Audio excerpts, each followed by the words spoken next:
저는 추석 때 여러분들은 또 다 각자 바쁘시고 일들이 많으시겠지만 저도 추석 때 생각해 보면 첫날은 어머님 댁에 아이들과 함께 갔다 오고, 그리고 나머지 날은 제가 또 함께 이제 공부하게 될 호세아서를 좀 같이 묵상하면서 공부도 하고, 그리고 또 어저께는 형제들과 함께 이 무기력한 이 코로나를 움츠리지 말자는 취지에서 우리가 한번 100km 자전거를 타고 한번 도전하는 시간이 있었는데, 어쨌든 무사히 잘 다녀왔습니다.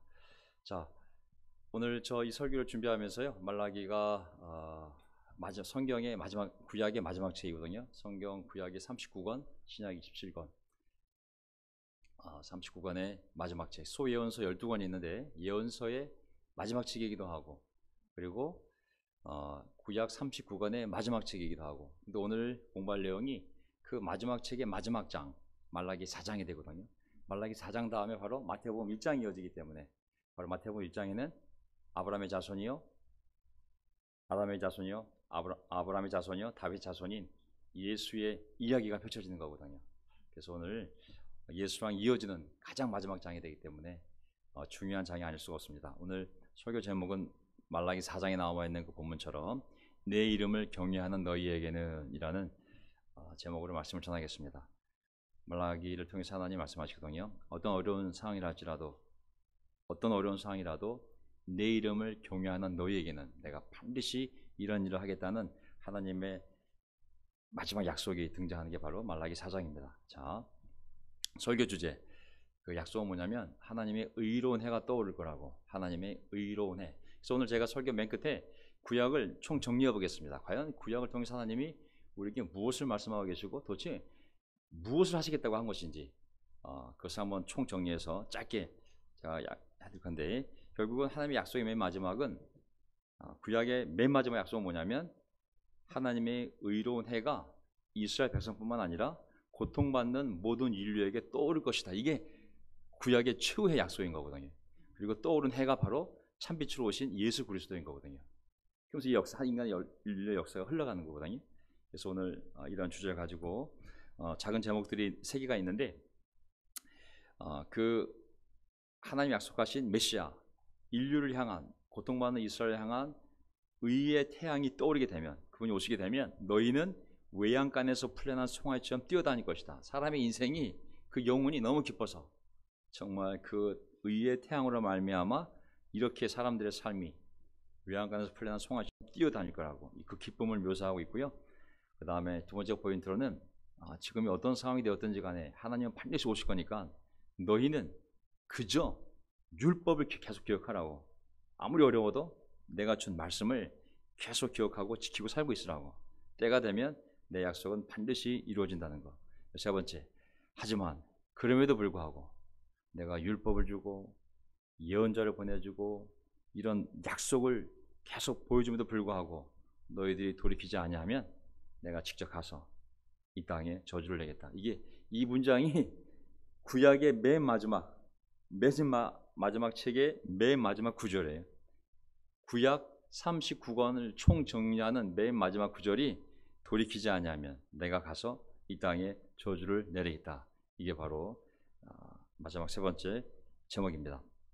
첫 번째 포인트, 너희는 외양간에서 풀려난 송아지처럼 뛰어다닐 것이다. 왜 이 표현을 썼는지 한번 살펴보겠습니다.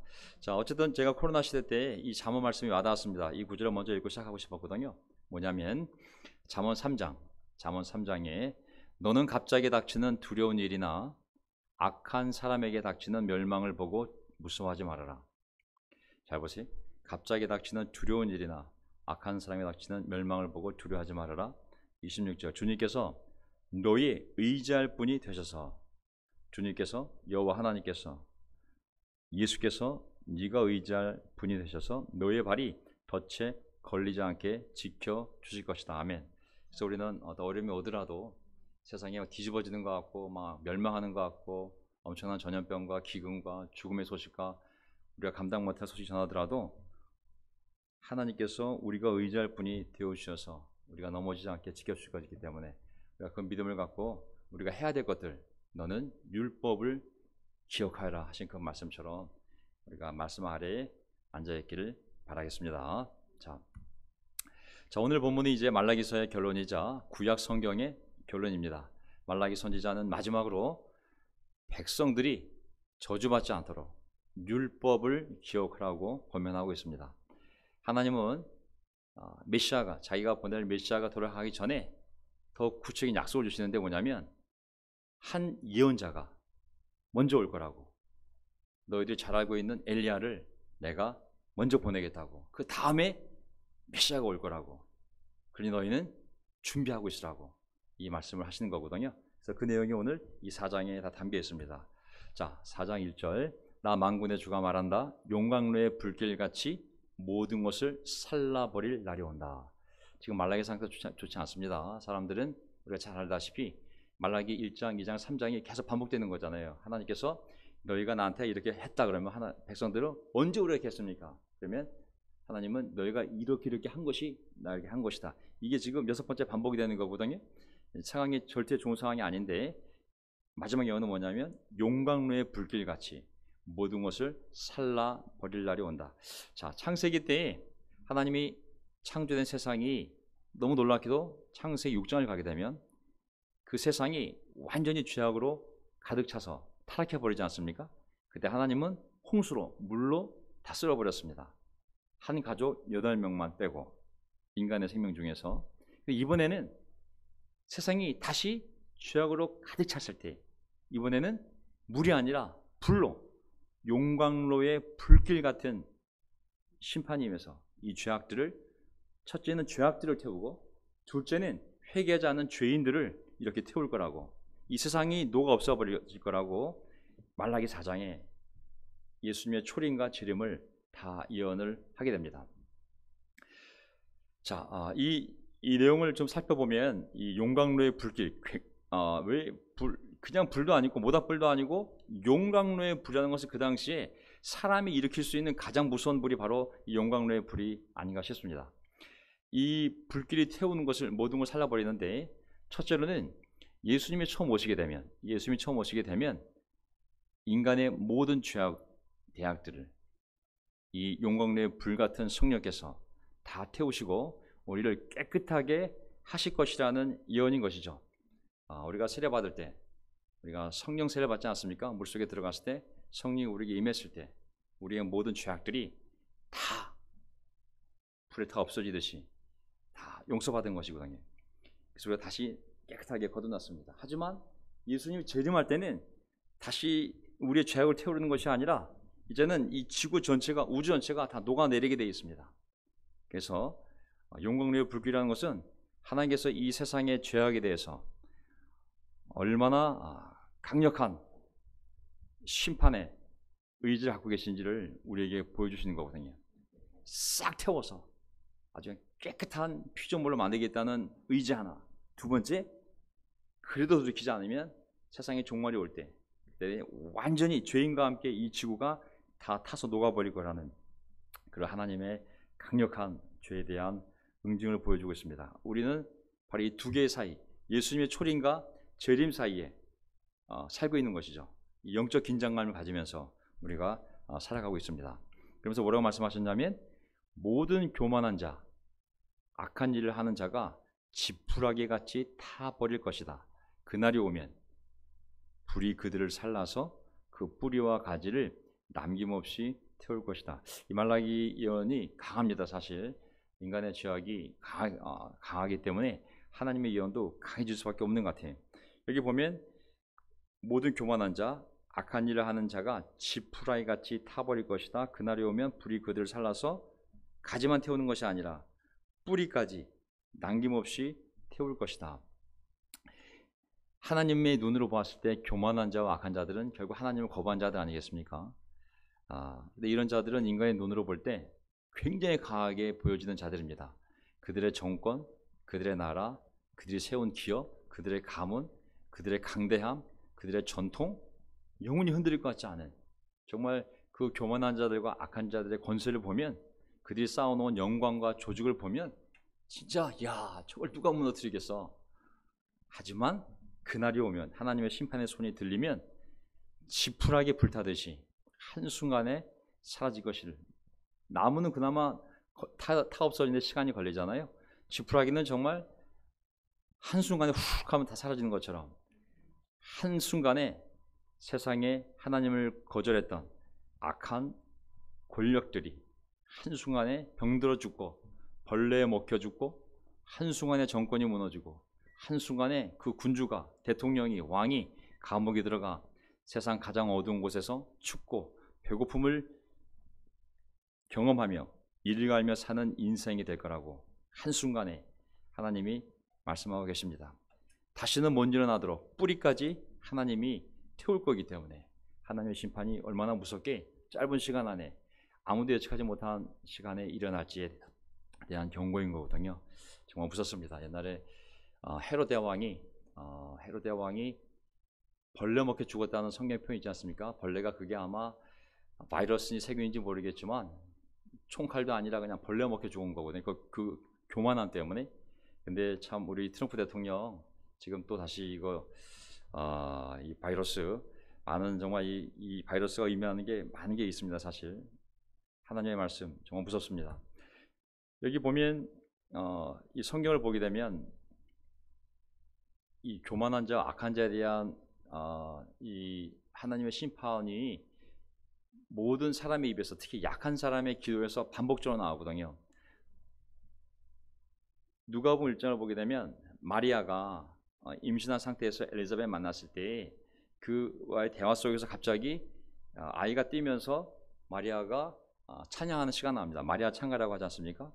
그 마리아의 첫 기도 내용이 첫 번째가 바로 이 교만한 자들에 대한 하나님의 심판인 겁니다. 마리아가 말하였다. 누가복음 1장 40절 보세요. 마리아가 말하였다. 내 영혼이 주님을 찬양하며, 보세요. 찬양 내용이 뭐냐면 그는 그 팔로 권능을 행하시고, 하나님이 손을 들어 발락이 나오잖아요. 하나님이 손을 들어 친다고. 그 팔로 권능을 행하시고 마음이 교만한 사람들 흩으셨으니, 제일 먼저 나오는 게 뭐냐면 하나님의 권능의 손이 들리게 되면 하나님을 믿지 않는 사람들에 대한 심판인 거거든요. 교만한 사람들을 흩으셨으니 여러 왕들을 왕좌에서 끌어내리시고 비천한 사람들을 높이셨습니다. 부자들을 빈손으로 떠나보내시고 줄인 사람들은 좋은 곳으로 배부르게 하셨습니다. 정말 정말 연약한 여인이 성령의 감동을 받아 찬양을 할 때 제일 먼저 나온 말이 뭐냐면 하나님의 권능의 손이 들리면 하나님은 이렇게 교만한 자들, 악한 자들을 다 낮추신다. 이게 제일 먼저 나온 내용들입니다. 또 우리가 고린도후서 10장을 보게 되면 사도 바울이 뭐라고 이 복음에 대해서 얘기하냐면 이 싸움에 쓰는 우리의 무기는 하나님을 아는 지식을 가로막는 모든 교만을 쳐부수고 또 모든 생각을 사로잡아서 그리스도께 복종시킵니다. 교만이라는 것은 뭐냐면 하나님을 아는 지식을 가로막는 모든 것이 다 결국 교만이거든요. 하지만 우리의 영적 무기는 그것을 쳐부셔서 그리스도께 복종시키는 것이라고 했거든요. 자, 말라기 4장 2절을 볼까요? 그러나 나의 이름을 경외하는 너희에게는, 악인들은 이렇게 심판을 받겠지만 끝까지 복음을, 율법을 거부하고 이방신을 섬기거나 우상을 따라서 나에게 떠난 자들은 결국은 이렇게 심판을 받겠지만 뿌리까지 가지까지 용광로 불처럼 다 살아버리겠지만, 그러나 내 이름을 경외하는 너희에게는, 아무리 어려운 가운데 속에서도 믿음을 지키고 하나님의 이름을 경외하는 너희에게는 의로운 해가 떠올라서 치료하는 광선을 발할 것이니 너희는 외양간에서 풀려난 송아리처럼 뛰어다닐 것이다.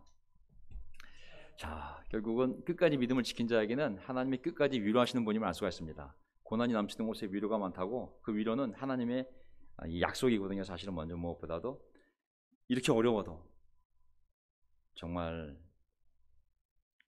그 중에도 그 어려움 속에서도 하나님의 이름을 경외하는 그 자들에게는 의로운 해가 떠오를 거라고, 그리고 치료하는 광선이 나올 것이고, 그리고 그 치료하는 광선을 받은 자들은 외양간에서 풀려난 송아처럼 막 뛰어다닐 거라고 얘기하고 있습니다. 지금 보면은 악인을 심판할 때는 용광로의 불, 가장 뜨거운 불로 심판하시고, 이 하나님을 경외하는 자에게는 무엇으로 치료하시냐면, 심판이나 치유하시냐면 이 의로운 해의 광선으로 치유하신다고 하지 않았습니까? 가장 강한 불이 용광로의 불길, 가장 밝은 빛이 태양의 빛이잖아요. 그것에 두 개 비유해서 가장 좋은 것으로 하나님의 이름을 경외하는 자에게 하나님께서 보상하시는 것을 알 수가 있습니다. 빛이라는 것은 어두움을 완전히 사라지게 만드는 것이잖아요. 어두움을 완전히 사라지게 만드는 것. 빛 자체가 물리적으로 보면 어두움을 완전히 사라지게 만드는 것인데 거기에 의로운 해라고 그랬으니까 이것은 의로운 빛, 그것은 불의를, 영적 어두움을 완전히 사라지게 만드는 그러한 영적인 빛임을 또 우리가 생각해 볼 수가 있습니다. 의로운 해라는 것은 도덕적, 영적 어둠을 몰아내는 태양, 해입니다. 죄악에 찌든 어두운 삶에 아니면 어두운 사회에, 어두운 가정과 국가에 이 의로운 해가 나타나 그 엄청난 치유의 밝은 빛을 비추게 되면 한 사람의 영혼이, 그 가정이, 그 국가가 완전히 죄악 가운데 찌들어 있다가 그 놀라운 밝은 빛에 의해서 완전히 변화되는 모습을 나타내고 있는 것이죠. 자, 그 빛은 치유하는 광선이라고 했습니다. 사실 진리의 빛이 우리의 마음속에 들어오게 되면 내가 무엇을 잘못 살았는지 볼 수 있게 해주고 또 내 상처가 어떻게 생긴 건지 이해시켜주고 내가 또한 앞으로 어떻게 살아야 할지도 정확히 보여주는 것이 바로 의의 해가 떠올랐을 때 우리에게 비춰진 그 치유하는 광선이거든요. 그래서 예수님은 자신을 찬빛, 진짜 빛이라고, 진짜 빛, 참빛, true light라고 스스로 말씀하셨고 또 죄인들을 고쳐주는 닥터, 의원이라고 하셨습니다. 합치게 되면 어떤 이미지냐면 예수님은 참빛 의원인 것이죠.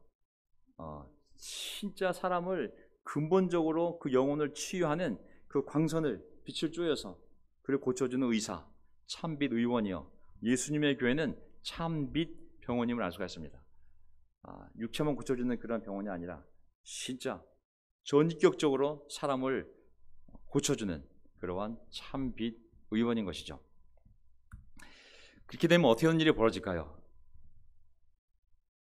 정말 용광로의 불길로 우리 삶에 있는 죄악들이 다 불살라지고 우리 삶에 있는 죄악들이 그리고 그 참빛이 그 치유하는 광선이 우리 삶에 비춰져서 우리가 우리의 영혼을 맑게 했을 때 그 어둠이 다 사라졌을 때 그 치유되어진 영혼과 삶은 어떻게 될 거냐 하면 외양간에서 풀려난 송아지처럼 뛰어다닐 거라고 말씀하신 거거든요. 외양간에서 풀려난 송아지 보신 적 있으세요? 여러분 한번 인터넷 쳐보세요. 외양간에서 풀려난 송아지 치면 뉴스 동영상이 뜹니다.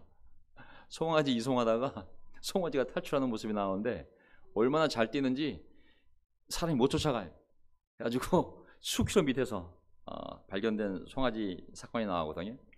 이게 뭘 의미하냐면 송아지가 태어나자마자 우리에 갇혀가지고 있다가 어느 날 우리가 풀어졌을 때 앞이 뚫렸으니까 뛰쳐나가지 않겠습니까? 그럼 이 송아지가 미친듯이 막 뛰어다님을 묘사한 거잖아요. 그 자유분방함, 그 송아지가 푸른 풀밭을 보고 맨날 그 더러운 우리 안에 있다가 펼쳐진 그 푸른 세상을 봤을 때 본능적으로 너무 기뻐서 그 주체하지 못하고 막 뛰어다니는 그 에너지, 자유분방함, 기쁨 이런 것을 비유한 것이거든요.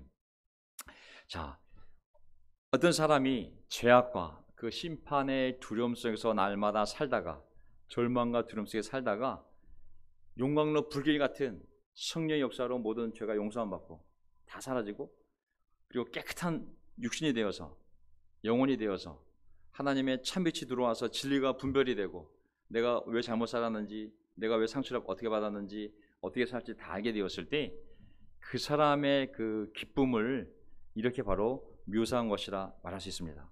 그가 얼마나 기쁘게 그 삶을 힘차게 살아가겠습니까? 그 예를 들면 누가복음에 나와 있는 삭개오가 하나의 샘플이 될 수 있는데요. 삭개오가 이제 예수님에 대한 소식을 듣고 그거를 구원자를 믿고 기뻐서 나무에서 뛰어내려오지 않습니까? 그래서 자기 집에 영접하고 예수님과 대화를 나눴을 때 예수님 말씀하시지 않습니까? 이 집에도 하나님의 구원이 찾아왔다고. 그러자 삭개오가 뭐라 그랬냐면 그러자 19장 6절 얼른 내려와서 기뻐하면서 예수를 모셔드렸다. 주님 보십시오. 내 소유의 절반을 가난한 사람들에게 주겠습니까? 주겠습니다. 이거 엄청난 기쁨 아니겠습니까? 구원의 기쁨 속에서 이 돈이 무슨 소용이 있어? 내가 반이라도 다 사람들 나눠주겠다고. 참 우리의 제자 삶을 뒤돌아봐도 용광로 같은 불길로 우리의 죄가 다 씻겨지고 다 타지고, 그리고 예수님의 태양의 광선이 떠올라서 그 태양의 광선에, 의의 광선에 노출되어져서 내 영혼의 모든 죄악과 상처가 아물어지고 깨끗한 영혼이 되었을 때, 그 세례 받고 나서의 그 삶의 기쁨은 뭐 이루다 표현할 수가 없잖아요. 어떤 카운슬링으로도 만들 수 없는 삶의 평화와 그런 기쁨이 만들어지지 않습니까? 저도 제 살아 받은 그 이후에 그 기쁜 삶, 기뻤기 때문에 전도했고, 기뻤기 때문에 말씀을 더 보고 싶었고, 기뻤기 때문에 더 형제들을 만나고 싶었고, 그 기쁨, 그것은 한마디로 외양간에서 풀려난 송아지가 뛰어다니는 삶이었거든요. 저는 이 삶을 잊지 않고 그런 삶을 살고 싶고, 계속 또 그러한 삶을 사람들이 살 수 있도록 돕는 인생을 계속 살아갔으면 좋겠습니다. 아멘. 얼마나 멋진 인생입니까? 정말 외양간에서 풀려난 송아지처럼 뛰어다니는 것처럼 그 영혼이 죄악에서 벗어나서 진리를 깨닫고 진리의 빛 가운데서 그 빛을 세상에 쏘이며 사는 인생, 이것보다 더 좋은 인생이 어디 있겠습니까? 자, 다시 한번 정리해 보면, 통과하겠습니다.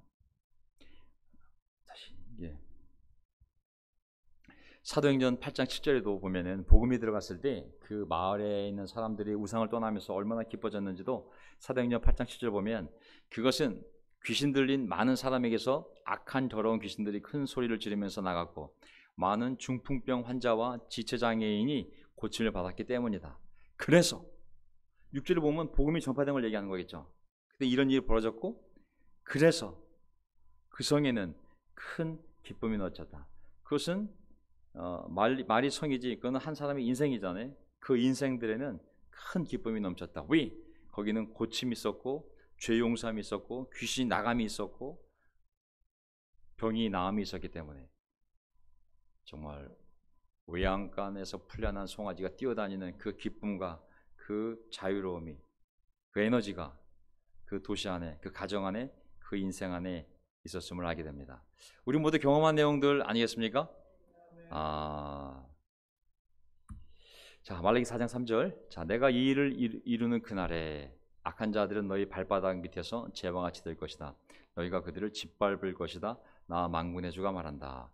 여기 보면 하나님의 심판이 이루어질 때, 악인을 심판하고 의인을 구원할 때 어떻게 그 역전이, 그 분명한 사건이 전개가 되냐면, 악인들은, 너희를 지배하던 악인들은 너희 발바닥 밑에서 재와 같이 될 것이고, 더 나아가서 너희들은 그들을 짓밟을 것이다.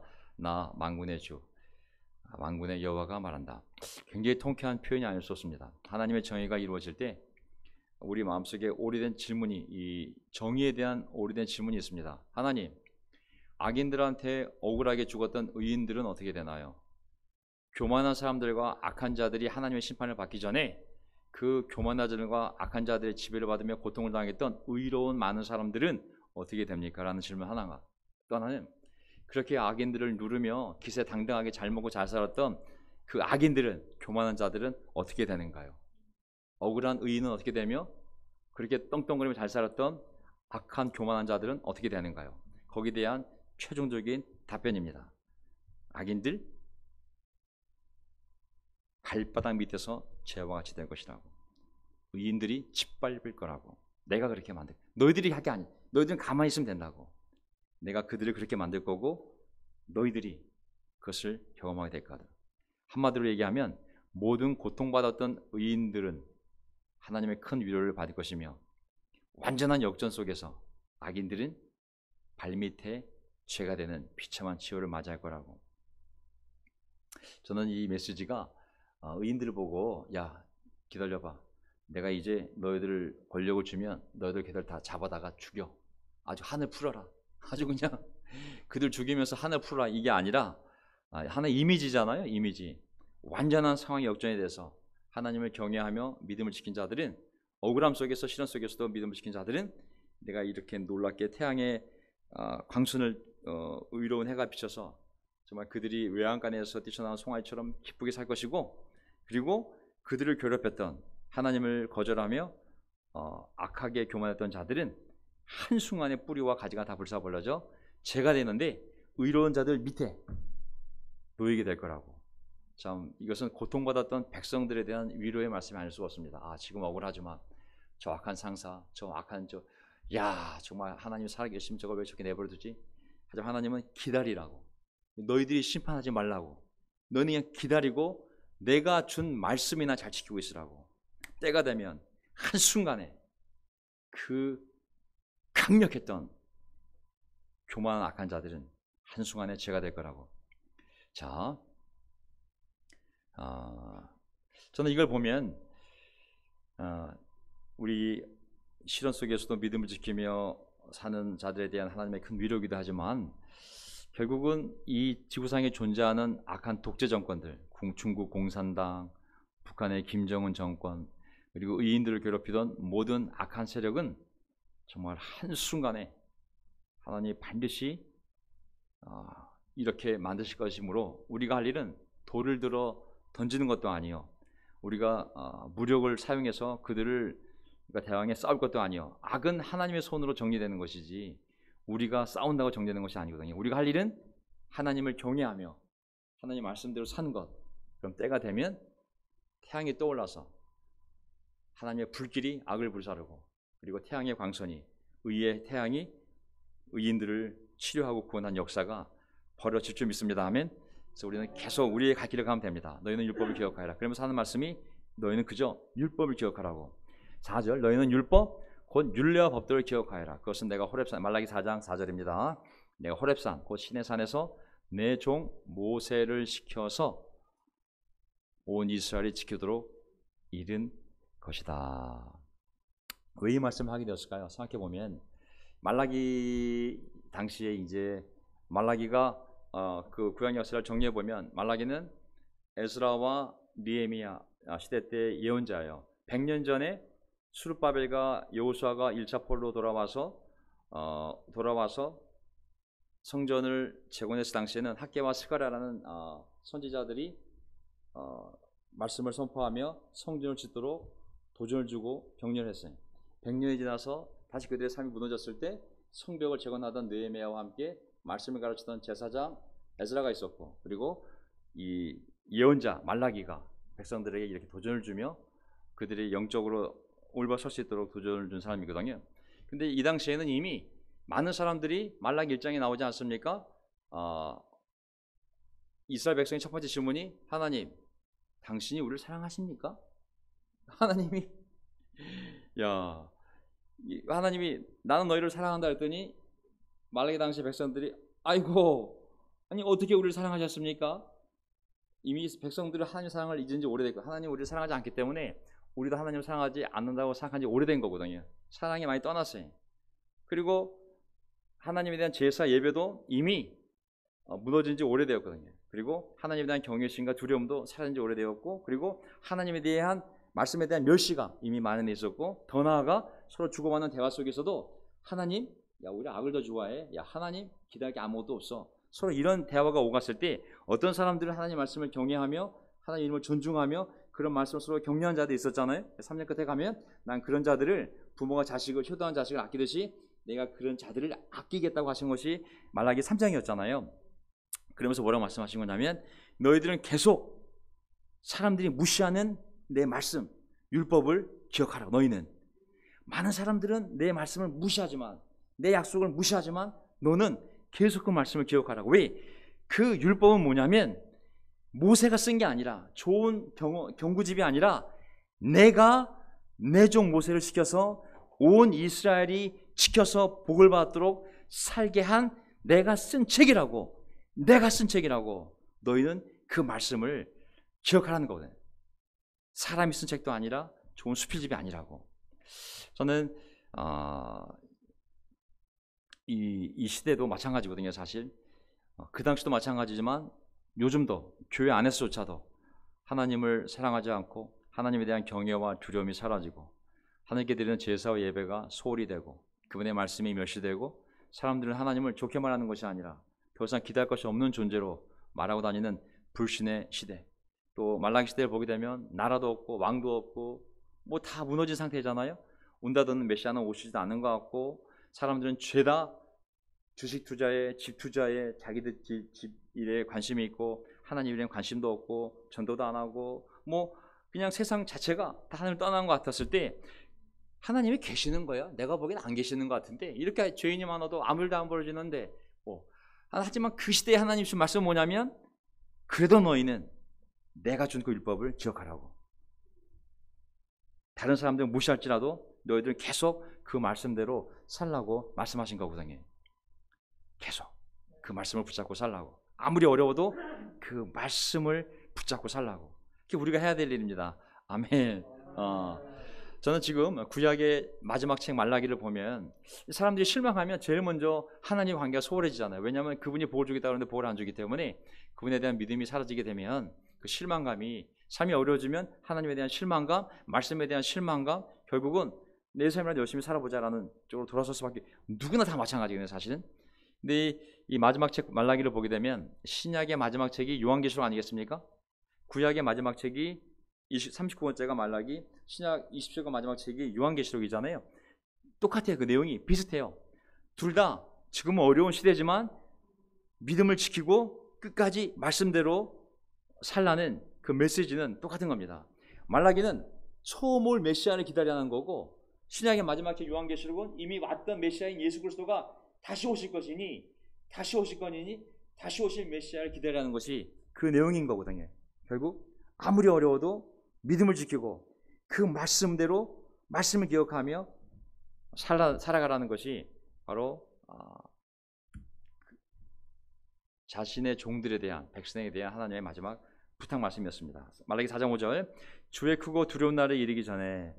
항상 주님의 크고 두려운 날이라는 것은 엄청난 하나님의 변혁의 시대를 얘기하는 거거든요. 막 세상이 종말이 오는 것이 아니라 아주 엄청난 변혁의 시대. 막 하나님이 시내산 내려와서 말씀을 주도거나, 아니면 하나님이 아들이 직접 이 땅에 내려오거나, 아니면 하나님이 종말 때 직접 내려와 심판하는 이런 결정적 인류 역사의 변화가 오는 이 타이밍이 바로 주의 크고 두려운 날로 묘사된 거거든요. 그래서 주의 크고 두려운 날이 이르기 전에, 하나님이 직접 내려오기 전에, 메시아가 오기 전에 내가 너희에게 엘리야 예언자를 먼저 보내겠다. 그냥 메시아가 오겠다는 것이 아니라 메시아가 오는데 내가 먼저 신분을 끌어 먼저 보내겠다. 그게 누구냐면 너희들이 잘 아는 엘리야 예언자를 내가 보내겠다고 말씀하신 거거든요. 그는 더 구체적인 거예요. 막연하게 메시아가 온다는 것이 아니라 내가 먼저 그 메시아를 준비할 내 일꾼, 사자를, 예언자를, 선지자를 보내는데 너희들이 잘 아는 엘리야를 다시 보내겠다고 말씀하신 거예요. 그 사람들, 야 진짜인가 봐. 엘리야가 다시 오는데, 엘리야가 온 다음에 다시 우리가 기다리던 메시아가 온대. 이야 이거 진짜구나. 다시 희망을 갖게끔 하나님이 구체적으로 엘리야 예언자를 너에게 보내겠다고 말씀하신 거거든요. 큰 위로가 되었겠죠. 이 엘리야 예언자를 보내겠다는 것을 우리가 잘 알다시피 예수 오시기 전에 온 심부름꾼은 바로 세례 요한이었잖아요.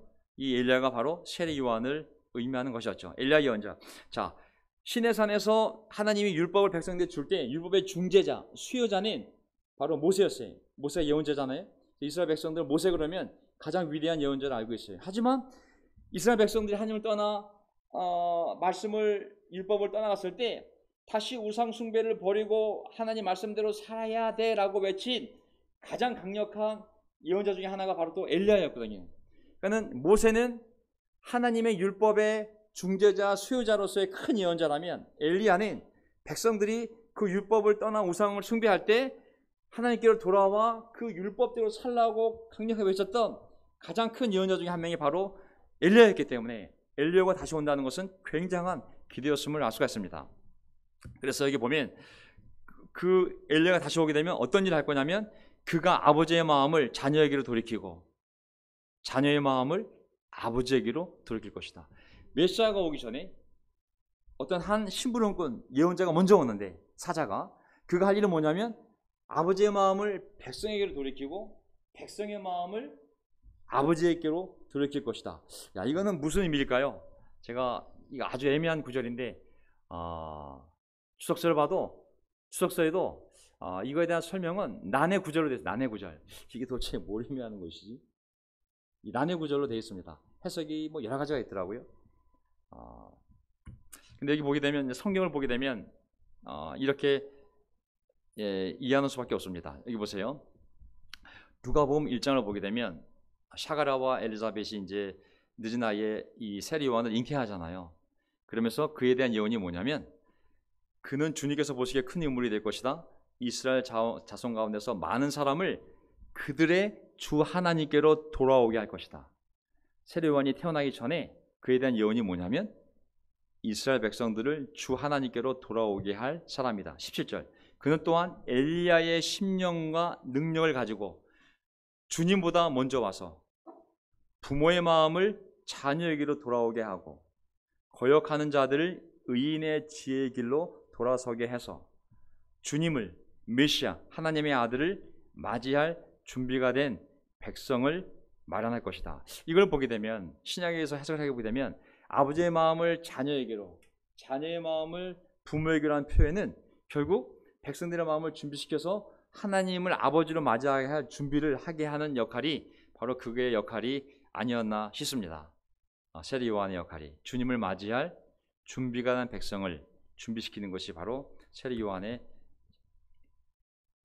그러면서 마태복음 11장에 보게 되면 예수님이 직접 세례 요한에 대해서 설명해 줍니다. 마태복음 11장에 보면 어떻게 설명해 주냐면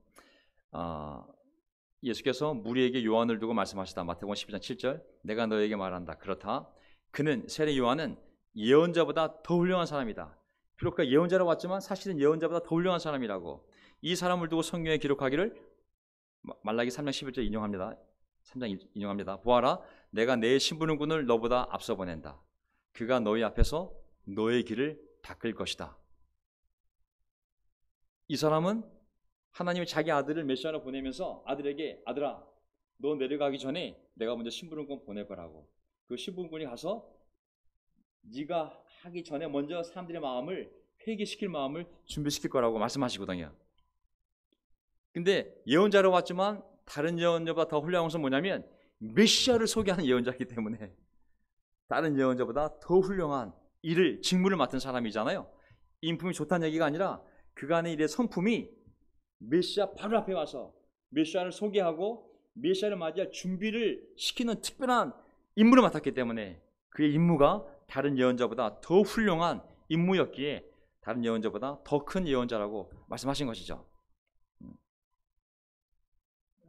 그리고 마태복음 17장에 가게 되면 이제 예수님이 베드로 야고보를 데리고 산에 올라가지 않습니까? 그걸 변화산이라고 그러는데 거기서 예수님의 모습이 엄청나게 놀랍게 변하게 됩니다. 근데 3절을 보게 되면 모세와 엘리야가 그들에게 나타나더니 예수와 더불어 말을 하였다. 예수님이 원래의 모습대로 완전히 신의 모습으로 변화가 되는데 그때 모세와 엘리야가 함께 있는 모습이 있고 서로 대화를 나누는 모습을 베드로가 보게 되잖아요. 한쪽에 모세, 한쪽에 엘리야. 구약의 가장 위대한 두 예언자가 바로 모세와 엘리야인 거거든요. 그래서 결국은 마태복음 10장을 보게 되면 예수께서 말씀하셨다. 확실히 엘리야가 와서 모든 것을 회복시킬 것이다. 내가 너에게 말한다. 엘리야는 이미 왔다. 그러나 사람들이 그를 알지 못하고 그를 함부로 대하였다. 인자도 이와 같이 그들에게 고난을 받을 것이다. 그제서야 비로소 제자들은 예수께서 세례자 요한을 두고 하신 말씀인 줄을 깨달았다. 이건 뭐냐면 말라기 4장에 말라기 3장에도 내가 신부름꾼을 너보다 먼저 보낸다 말씀하셨고 말라기 4장에 와서는 더 구체적으로 그 신부름꾼이 바로 엘리야가 될 거라고. 그래서 사람들은 야 메시아가 오기 전에 엘리야가 먼저 와야 돼. 근데 사람들이 기다려 엘리야가 안 와. 세례 요한이 왔어요. 세례 요한 죽였어요. 근데 예수님이 뭐라고 설명해 주셨냐면 야 그 죽은 세례 요한이 바로 엘리야야. 엘리야가 이미 온 거라고. 근데 사람들이 그를 알아보지 못하고 함부로 대하고 그를 죽인 거라고. 그제서야 제자들은 말라기 때 하신 그 말씀 말라기 3장 1절에 내가 먼저 너보다 심부름꾼을 메시아 전에 보내겠다는 그 말씀 말라기 4장 5절에 바로 그 심부름꾼은 엘리야 같은 예언자를 보내겠다는 말씀이 이루어져서 세례 요한이 온 거구나. 사람들이 이 세례 요한이 엘리야의 심정과 능력으로 온 예언자인지 모르고 그만 그를 죽인 거구나. 그제서야 예수께서 세례자 요한을 두고 하신 말씀인 줄을 깨달았다고 말씀하신 거거든요. 그래서 마지막 결론이 뭐냐면 이제 돌이키지 않으면 내가 가서 이 땅에 저주를 내리겠다는 겁니다. 이게 마지막 구절입니다. 마지막 포인트고 돌이키지 않으면 내가 가서 이 땅에 저주를 내리겠다. 왜 저주를 내리냐면 근거가 있는 거예요. 돌이키지 않기 때문에. 이 돌이키지 않는다는 표현은 구약 역사를 정리해보면 이렇습니다. 보세요. 자, 이 심판은 최종적인 심판. 정말 구약 39권의 맨 마지막 책의 맨 마지막 장의 맨 마지막 구절이 돌이키지 않으면 내가 가서 이 땅에 저주를 내겠다. 그건 뭐냐면 창세기 1장부터 시작해서 이렇게 많은 일을 했음에도 불구하고 하나님이 설명하고 보여주고 증거하고 약속하고 예언했음에도 불구하고 그것이 성취된 것을 봤음에도 불구하고 그럼에도 불구하고 고집을 피우고 돌이키지 않으면 회개하지 않으면 이제는 하나밖에 없다고. 내가 직접 저주를 이 땅에 내리겠다. 하나님의 완전한 심판을 얘기하는 거거든요. 그럼 뭘 의미하냐면 보세요. 자, 구약 39권 정리해 보면 하나님이 먼저 이스라엘 백성에게 하나님을 알 수 있도록 그리고 하나님과 관계를 맺을 수 있도록 그리고 하나님과 그 관계를 맺으면서 계속 복받으며 잘 살 수 있도록 준 게 뭐냐면 율법이에요. 율법. 그래서 이 율법만 지키면 너희는 하나님 안에서 거룩한 백성으로 모든 복을 누리며 살 수 있어. 설사 죄를 지어도 용서받을 수 있어. 이 율법대로만 너희가 서로 지켜가면 너희는 이 율법만 가지고도 충분히 내 안에서 복을 받으며 살 수 있어. 이게 바로 최초의 하나님의 은총의 선물이 바로 율법인 거거든요. 율법은 설사 율법을 모른다 할지라도 양심이 율법대로만 살아도 하나님이 구원을 한다는 그 내용이 로마서 2장에 나오지 않습니까? 인류에게 주어진 첫 번째 하나님의 은총의 선물이 바로 율법이거든요. 근데 사람들이 율법을 모르기 때문에 하나님을 떠나기도 하고 알면서도 욕심 때문에 하나님을 떠나기도 했거든요. 그러면 하나님을 떠나면 율법을 떠나면 죽는 거잖아요. 하나님도 그들을 살리기 위해서 또 뭘 보내주냐면 두 번째 은총의 선물 선지자들. 그 선지자들을 이스라엘 역사에 계속 보내줘. 모세도 선지자, 아브라함도 선지자, 결국은 이사야, 예레미야, 에스겔, 다니엘, 호시야, 요엘, 아모스, 오바디야, 요나, 미가, 나훔, 하박국, 스바냐, 학개, 스가랴, 말라기 모두 다 하나님의 선지자거든요. 그들이 의도적으로 하나님의 말씀을 떠났던 무지로 떠나던 그들이 죽지 않게 다시 돌아와 하나님의 복을 받고 살 수 있도록 준 두 번째 하나님의 선물이 바로 선지자들이거든요. 하지만 그들만조차도 듣지 않게 된 거예요. 그래서 세 번째 누구를 보낸 거예요? 메시아를 보낸 거예요.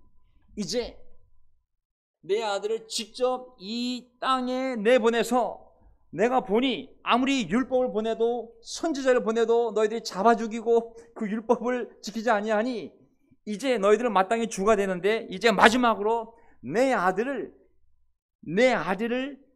이 땅에 보내서 그로 말미암아 모든 죄를 용서함 받고 그가 곧 율법이 되게 하셔서 그를 통하여 죄를 용서함 받고 하나님 안에 살 수 있도록 이제 이스라엘뿐만 아니라 온 인류에게 그 구원의 길을 열어주려고 선물처럼 오신 분이 바로 메시아인 거예요. 말라기 4장이 그 메시아를 예언하고 있는 거예요. 그 메시아가 오기 전에 엘리야 같은 선지자가 올 거고 그가 아버지의 마음을 백성에게 자신들의 마음을 아버지에게 돌리게 할 거라고.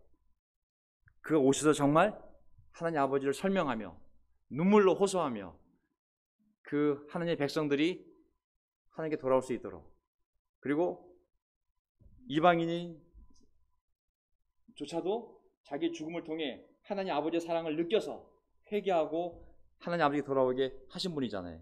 이게 하나님의 세 번째 은총이에요. 율법을 줬는데 안 돼, 선지자를 줬는데도 안 돼, 하나님의 아들을 보내서 죽게 했는데도 안 돼? 그럼 뭐가 있겠어요? 심판인 거예요. 심판. 더 살 게 없는 거예요. 하나님 별 살 게 없는 거예요. 이렇게까지 했는데도 불구하고 그가 회개하지 않으면 그가 정말 마귀의 자식인 거예요. 심판인 거예요. 심판만이 남아있는 거예요. 이게 바로 신약 39권의 메시지이고 말라기 4장의 메시지이고 신약에서 그 메시아가 오셔서 그 예언대로 십자가에 달려 죽으심을 말미암아 하나님의 복을 받을 수 있는 길을 열어줬음에도 불구하고 그것을 거절하는 악인들은 반드시 심판할 것이요 요한계시록 그리고 그 어려운 가운데 속에서도 말씀을 지킨 자들은 내가 천국에서 그들을 다 불러 모아 혼인잔치를 열고 영원히 나와 함께 살게 하겠다는 것이 바로 요한계시록의 메시지인 거거든요. 자, 이렇게 해서 오늘 말라기를 통하여 구약 39권을 짧게 정리해 보았습니다. 우리가 할 일은 딱 하나입니다. 딱 하나입니다. 그건 뭐냐면 저는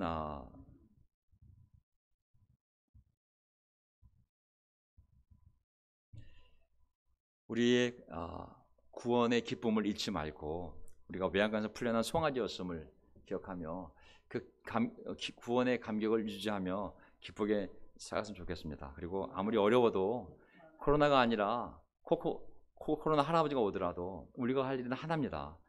율법을 기억하면서 하나님 말씀대로 지키며 살면 돼. 나머지는 다 하나님이 알아서 악인과 교만한 사람을 심판할 것이요 의인들에게는 의의 태양이 떠올라서 우리의 삶을 지켜줄 줄 믿습니다.